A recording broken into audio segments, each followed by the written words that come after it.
क्रोध करना जीवन को नकारात्मक बनाता है।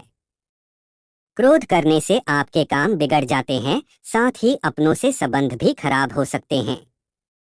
यदि आपको अत्यधिक क्रोध आता है तो आप संकट में भी पड़ सकते हैं, साथ ही आपका किसी के साथ भी अनावश्यक विवाद हो सकता है जो दुख का कारण बन सकता है। क्रोध करने से शरीर पर भी बुरा असर पड़ता है। क्रोध आने के बहुत से कारण हो सकते हैं, पर मुख्य रूप से क्रोध का कारण यह होता है कि जब आपके मन के विरुद्ध कोई कार्य होता है तो क्रोध आता है। कभी कभी कोई व्यक्ति बिना वजह आपको परेशान करता है या आपके कार्य में बाधा डालता है, तब क्रोध आता है।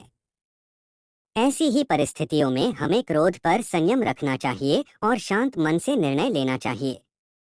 चाणक्य का कहना है कि अनुशासन जीवन को सरल और सफल बनाता है। यदि आपके जीवन में अनुशासन नाम की कोई चीज नहीं है तो आप कभी सफल नहीं हो सकेंगे।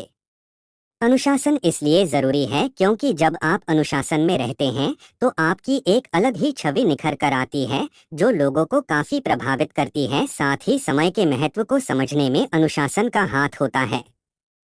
जीवन को अनुशासन के साथ व्यतीत करने में कभी भी कठिनाई नहीं होती है। आपको केवल अपने मन को शांत रखना है और किसी भी परिस्थिति में इस संकल्प को नहीं भूलना है कि हमें अनुशासन का पालन करना है। आलस आपके जीवन को बर्बाद कर सकता है। यदि आप समय पर अपने कार्य पूर्ण नहीं करेंगे तो आप समस्याओं से घिर जाएंगे। आलस को त्यागना बहुत जरूरी होता है, वरना आपके साथी ही आपका साथ छोड़ देंगे।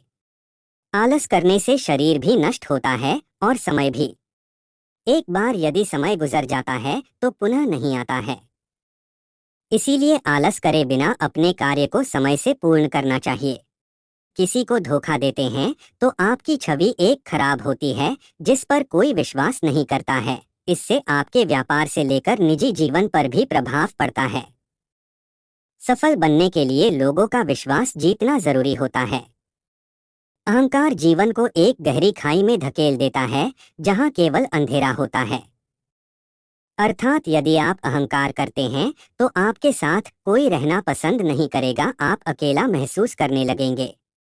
जैसा कि हम जानते हैं कि रावण को अपनी शक्तियों का अहंकार था जिस वजह से उसका अंत हो गया।